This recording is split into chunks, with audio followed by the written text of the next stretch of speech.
What if the biggest mystery of the next Pirates film is not a new villain, not a new treasure, not even the return of an old legend, but the possibility that the ocean itself is slowly losing its magic? Because if you look closely at the entire story of Pirates of the Caribbean, something strange has been happening since the very first voyage. The world did not lose its magic suddenly. It did not collapse in one moment.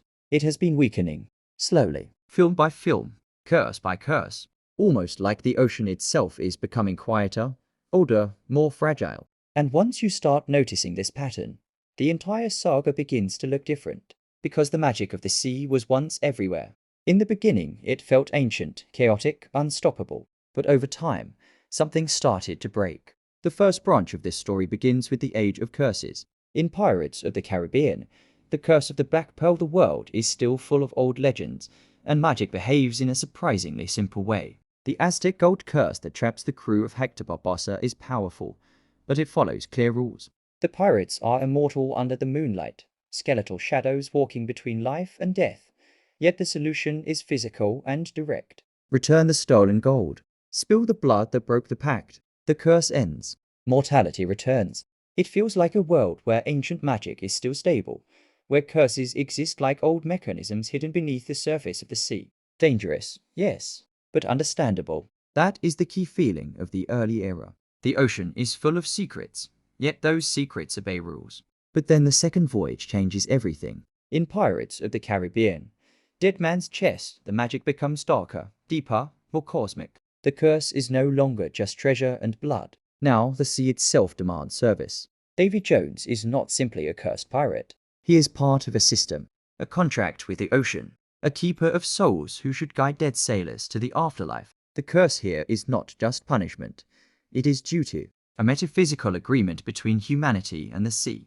And that subtle shift matters, because once magic becomes part of a cosmic order, breaking it becomes far more dangerous.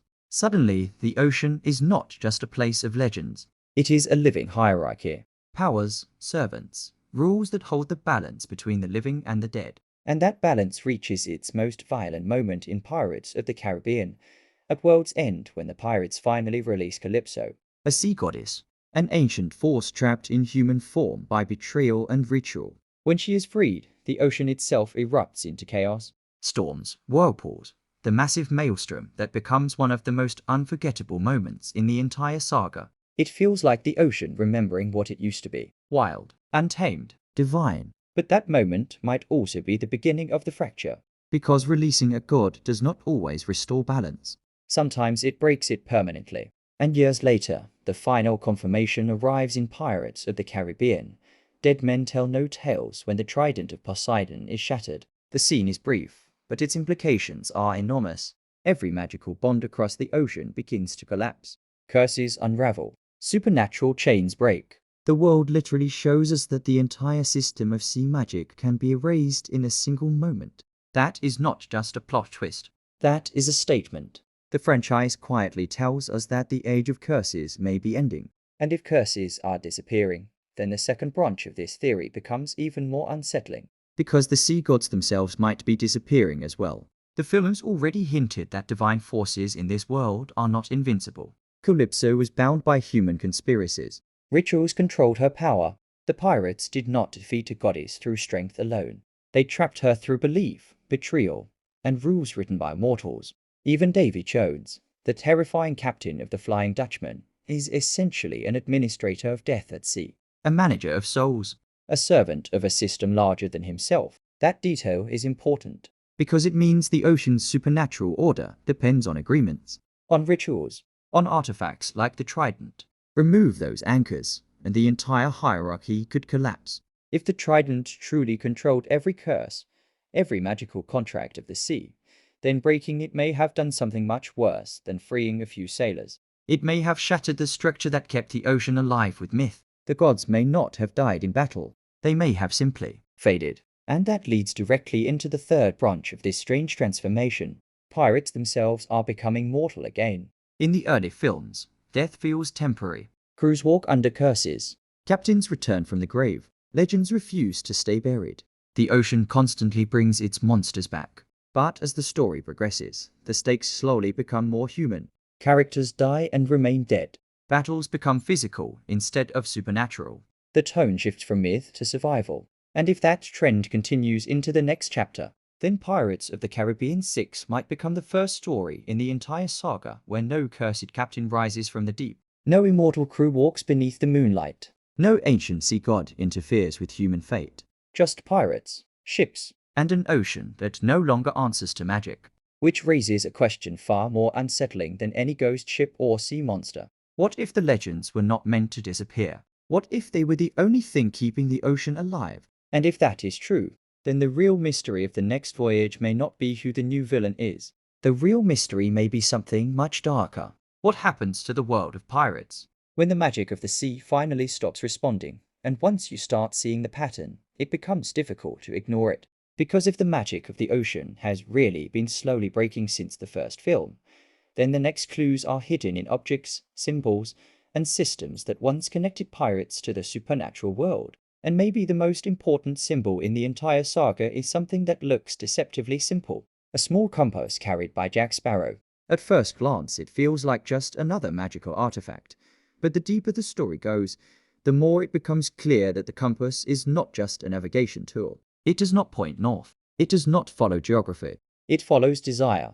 The compass points toward the thing its holder wants most in the world. And that idea alone already tells us something profound about the nature of magic in the pirates' universe. The sea does not respond to direction. It responds to intention, desire, human will. That is why the compass has always felt like a bridge between people and the deeper forces of the ocean. But then something strange happens in Pirates of the Caribbean. Dead men tell no tales. When Jack betrays the compass, when he trades it away and breaks the symbolic bond he had with it, the ocean reacts immediately. The moment that bond breaks, the curse imprisoning Armando Salazar is released. That scene quietly reveals something huge. The compass is not just an object. It is a trigger, a key that activates hidden forces inside the ocean's magical system. It proves that artifacts, rituals, and belief are all connected to the same fragile balance. But if the Trident shattered that balance, if curses truly collapsed when Trident of Poseidon was destroyed, then the compass may be living on borrowed time. Imagine a moment in the next voyage where Jack opens his hand, turns the compass slowly, waiting for the needle to spin toward his deepest desire. And nothing happens. No movement, no magic, just silence. That single moment would say more about the dying ocean than any exposition ever could. Because if the compass stops responding, it means the sea is no longer listening. And if the sea stops listening, then the world of pirates enters something completely new. Which brings us to another branch of this slow transformation, a force that has been rising quietly since the early films. The rise of empires. Because while pirates were chasing treasure and curses, another power was growing across the oceans. Order, industry, control. In Pirates of the Caribbean, at World's End, the East India Trading Company nearly succeeds in turning the ocean into a machine of commerce and authority under the command of Lord Cutler Beckett. His goal was never just to defeat pirates. His goal was to eliminate chaos entirely, to transform the unpredictable sea into a controlled highway of empire and profit.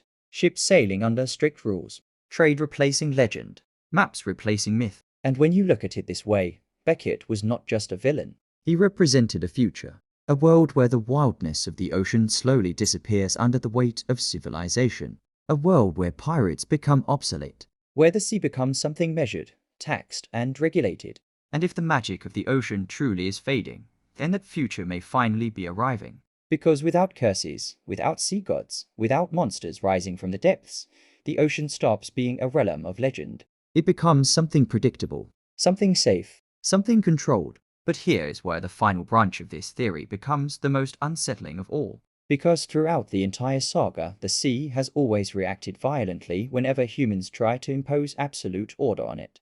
Every time someone attempts to dominate the ocean completely, chaos answers. The Kraken rises from the depths under the command of Davy Jones. Storms erupt into massive whirlpools. Gods awaken. Curses spread across fleets and islands. The message appears again and again in different forms. The ocean does not accept total control. Chaos is not an accident. Chaos is part of the balance. Pirates themselves embody that chaos. They are unpredictable, reckless, free, guided more by instinct than by law. And strangely enough, that chaos may have been necessary for the survival of the ocean's magic. Because when myth and disorder disappear completely, something else disappears with them. The mystery, the danger, the living soul of the sea itself. Which leads to a haunting possibility about the future of the franchise and the story that Pirates of the Caribbean 6 might be preparing to tell. If the magic truly fades, if curses end, if artifacts lose their power and sea gods vanish into legend, the world might finally become stable.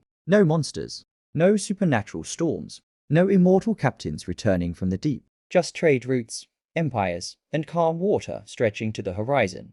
A perfect ocean for civilization. Predictable, organized, controlled, but also strangely empty. Because the same chaos that terrified sailors may have been the very thing that kept the ocean alive with myth. And if that myth disappears completely, then the greatest treasure pirates ever chased might not be gold or power at all. It might be the return of the chaos that once made the sea feel infinite.